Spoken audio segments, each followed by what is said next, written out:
China और Iran का इत्तेहाद, great war game शुरू। अमेरिका को बांध कर मारने का पूरा प्लान तैयार कर लिया गया।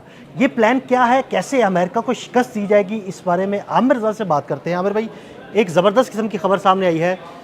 ईरान, चाइना इत्तेहाद, अमेरिका को शिकस्त देने के लिए पूरा प्लान तरतीब दिया गया है। ये प्लान क्या है? जी, मैं आपसे उसी वक्त ये कह रहा था जब डोनाल्ड ट्रंप का दौरा चाइना जो था वो प्लान था, और मैं आपसे कह रहा था कि इस दौरे के फौरी बाद पता चलेगा कि दुनिया किस तरफ जाती है। पूरी दुनिया ने इसको ट्रंप शी जिन सिमट का नाम दिया, यानी एक ऐसी कॉन्फ्रेंस जिसमें आधी दुनिया एक तरफ है, आधी दुनिया एक तरफ है। इस दौरे में गो के ट्रंप ने कहा कि मैंने 200 बोइंग बेच ली है। हाँ जी, बिल्कुल। चीन ने कोई उसकी तस्दीक नहीं की है, आज के दिन तक नहीं की। वो ट्रंप अपनी जानिब से ही बातें कर रहा है। चीनी वजारत खारजा ने जो बयान जारी किया, उन्होंने कहा कि ईरान की जंग नहीं होनी चाहिए थी, अब इसको बंद करो, आपने हर्मुज़ खुले ताकि आपने हर्मुज़ में कारोबार चले, और चीन ये चाहता भी है। आपने तस्वीर ज़रूर लगानी है, ट्रंप जाते जाते अपने एयरफोर्स 1 का जो जहाज़ था मुक्का दिखा के गए।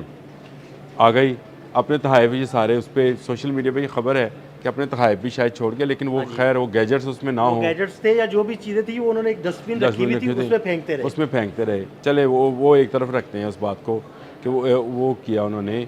लेकिन इसके बाद जो ट्रंप ने जाते ही ईरान को वार्निंग जारी कर दी। ईरान ने इस वार्निंग के नतीजे में जो कदम उठाया है वो बताता है कि चीन और ईरान का अस्करी इत्तेहाद हो गया है।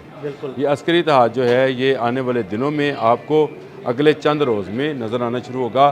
गो डोनाल्ड ट्रंप ये मीडिया कॉन्फ्रेंस में कह चुके हैं कि चीन ने वादा किया है कि वो वेपन्स नहीं देगा। मैं ये पिछले 2 माह से कह रहा हूँ कि चीन वेपन नहीं देता है। चीन ने उनको इलेक्ट्रॉनिक वारफेयर के तरीके बताए हैं और उनको कुछ गैजेट्स दिए हैं जिसमें बाइडो शामिल है। असला उसको रशिया देता है। अच्छा, ये इस तरफ भी मैं आता हूँ, लेकिन आपको जो एक तरफ बताऊँ कि मुश्तबा खामनई ने इस शतरंज की चाल में, जो जंगी चाल है, इसमें उसने एक बड़ा मोहरा जो है वो इस्तेमाल कर लिया है। अच्छा। और वो मोहरा है बाकर कालिबोफ। बाकर कालिबोफ जो सबको पता है कि अगर कोई ईरान से पलट कर जवाब देता है तो वो मसूद पेशकियान नहीं हैं, बिल्कुल वो बाकर कालिबोफ हैं, जो कहते हैं कि जो कि एक तरह से समझें इस वक्त मुश्तबा खामनई या पासदारानी इनकलाब की पॉलिटिकल फेस हैं। बिल्कुल।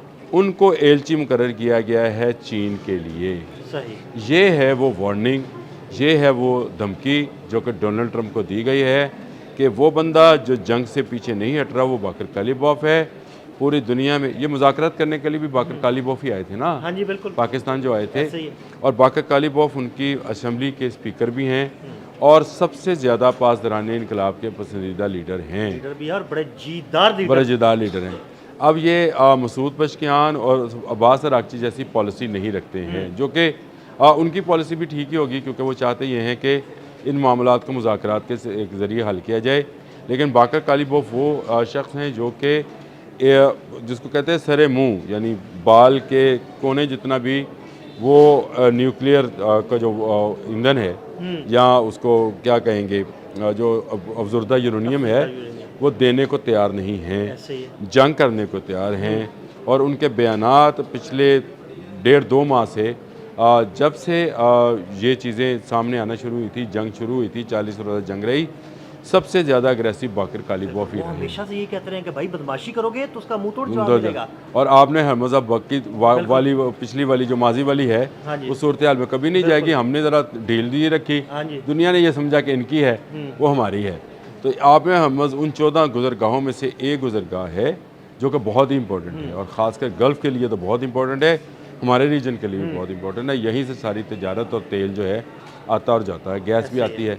अब चीन जो है बराह रास्त मैं समझता हूँ बाकर कालिबोफ के चीन के लिए एलची मुकर्रर किए जाने को एक खुली धमकी, कोई अल्फाज इस्तेमाल नहीं किए मुश्तबा खामनई ने, मैं मार देंगा, मैं छड़ांगा नहीं, कुछ नहीं किया उन्होंने।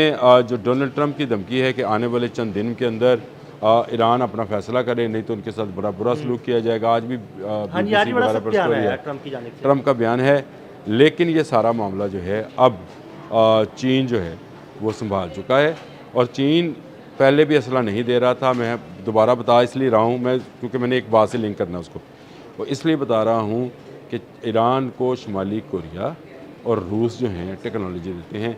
शुमाली कोरिया को चीन टेक्नोलॉजी देती है वापस। ज़बरदस्त, यानी अब आप वाया ये- शुमाली कोरिया जो है ना वो ईरान जाता तक है। पहुंचती है। अब आ जाएं इसी हफ्ते के अंदर जो डेवलपमेंट्स होनी है उसमें सबसे बड़ी डेवलपमेंट ये है व्लादिमीर पुतिन शी जिन से मुलाकात के लिए चीन जा रहे हैं। जी बिल्कुल, ये बड़ी डेवलपमेंट होगी। देखें ये अब आप समझें, अब ये दोनों ममालिक के प्रेसिडेंट्स जो हैं, जो कि पहले भी जिनकी एक ऑडियो लीक हुई थी, अगर आपको याद है, चीन के जो योम जमहूरिया था हाँ या उस योम उसका चीन का जो भी योम मनाते हैं, उसमें एक ऑडियो लीक हुई थी कि जिसमें कहा गया था कि आधी दुनिया तेरी आधी मेरी है। बिल्कुल। और ये ऑडियो लीक नहीं हुई थी, ये लीक की गई जैसे थी भी है, बताने के लिए कि भाई ये हो रहा है, आखिर और अगर किसी ने नजरें दिखाई, आंखें दिखाई, तो उसकी आंखें निकाल लेंगे। अब ये वो ऑडियो है जिसका आपको अमल जो है अब शुरू नज़र आएगा। और ईरान, मैं अक्सर कहा करता हूँ दोस्तों को, सबको, मैं जहाँ जिस महफिल में बैठूँ, कि ईरान इनका फीडिंग पॉइंट है। चीन को तेल जाता है और रूस का असला बिकता है। अब चीन को जो तेल जाएगा वो वाया रशिया भी जा सकता है, हाँ, सही है। और जो पैसा है वो रशिया को डायरेक्ट चीन दे सकता है, और रशिया उसके बदले ईरान को असला फराहम करेगा। बिल्कुल सही। ये एक ऐसा वाया बनाया जा रहा है ताकि बीच में कोई और ना रहे। तो ये दो सुपर पावर्स, जो कि मैं हमेशा कहता हूँ कि ईरान के पीछे खड़ी हैं, वो अब मिलने जा रही हैं। और एक ऐसी मुलाकात जो कि डोनाल्ड ट्रंप के जाने के बाद हो रही है। डोनाल्ड ट्रंप ईरान पर हमला करने का सोच रहे हैं। इसराइल जो है मुत्तहिदा अरब अमारात में अपने पंजे गाड़ चुका है, वो वहाँ पर तैयारी कर रहा है। इस वक्त सूरत हाल जो है वो हर आने वाले दिन के साथ बदलती हुई नज़र आ रही है। और इसी हफ्ते में और पिछले हफ्ते में जब मैं एक व्लॉग कर रहा था, आप उस दिन नहीं थे, मैं व्लॉग कर रहा था और मैंने कहा था कि मंडे से ये काम तेज़ हो जाएगा। और मंडे से, आज मंडे है, आज से ये काम जो है ये स्पीड अप होगा। और स्पीड अप होने के बाद आपको नज़र आएगा कि बहुत सारे ममालिक बहुत सारे ब्लॉक्स में तकसीम होते चले जाएंगे। बाकर कालीबॉफ का एलची चीन का बनना, मैं ये समझता हूँ ये इस खत्ते के लिए इस बात की अलामत है कि इस खत्ते में अमेरिका अब ज़्यादा देर नहीं ठहर सकेगा। इससे पहले जितने भी एलची बनते रहे हैं वो सारे वो थे जो मुज़ाकरात के हक़ में थे। ये पहला एलची है जो जंग के हक़ में है। तो इसका मतलब ये है कि आने वाले दिनों में चीन के साथ मुआहदात, चाहे वाया शुमाली कोरिया ही हों, असले के मुआहदात होंगे। और बहुत सारा वेपन्स जो है आपको आता और जाता नज़र आएगा। ज़रा सा जो है जहाँ सा कहीं से इनको कुछ स्पेस मिलेगी। आमिर भाई, शुमाली कोरिया के ज़रिए कोई जहाज़ असलहा लेकर ईरान की जानिब आता है, और अगर अमेरिका उसे रोकने की कोशिश करता है, तो ये तो शुमाली कोरिया के साथ जंग छिड़ जाएगी। देखिए, एक बड़ी और शुमाली कोरिया तो वैसे ही बैठा हुआ है, वो पूरा बैठा हुआ है, बबलू भाई बैठे हुए हैं, कहते हैं हाँ भी कोई हरकत करो, मैं तुम लोगों को बताऊँ। अच्छा, ये बबलू भाई का वाया क्या होगा? देखिए, आपको मैंने खबर दी थी कि ईरान से चीन तक एक ट्रेन चली गई है। जी बिल्कुल। इससे तकरीबन 2-3 हफ्ते पहले का व्लॉग एक निकालें जिसमें चीन से शुमाली कोरिया भी ट्रेन सर्विस शुरू हो गई है। बिल्कुल, हाँ जी। वाया समझ आ रहा है आपको कि नहीं आ रहा? तो यानी वो शुमाली कोरिया से चाइना, चाइना से फिर ईरान की जानिब आ जाएगा। अब ये भी हो सकता है। और ये इससे अगर आप में हमस बंद है तो ये ज़रूरी नहीं है कि सिर्फ समंदर का रास्ता इस्तेमाल किया जाए, वाया रशिया भी आ सकती हैं चीज़ें। और वाया ये जो ट्रेन ट्रैक हैं जो कि शुमाली कोरिया से चीन तक शुरू किया गया है और ईरान से चीन तक है, तो ये आपस में चीन के अंदर तो दुनिया की सबसे बड़ा रेलवे सिस्टम है। बिल्कुल। उनकी तमाम ट्रेनें आपस में इंटरलिंक्ड हैं। उनकी पटरियाँ ऐसी नहीं है कि रास्ते में पहाड़ आ गया तो पटरी नहीं है, उनकी वो इंटरलिंक्ड है। तो अगर ये इस तरह का मामला भी हो सकता है, तो ये अमेरिका को इन्होंने घेर तो लिया है। अब इन्होंने फैसला ये करना है कि उसको किस तरीके से मारा जाएगा, यानी उसको मारने के लिए तरीक़ाकार क्या होगा। मुज़ाकरात तो अब नहीं रहे, मुझे लगता है कि मुज़ाकरात तो नहीं होंगे। मुश्किल ही लग रही है। हालांकि अमेरिका इस वक्त एग्री है कि अगर रशिया जो है वो यूरेनियम जो दफन है वो निकाल ले, जिसकी उसने डोनाल्ड ट्रंप ने कहा था कि चीन और अमेरिका के पास टेक्नोलॉजी है, उसको जिसको मैंने कहा था कि एडमिराट्स के अंदर है, वो उसको ब्लास्ट हो सकता है उसका। ऐसा ही है।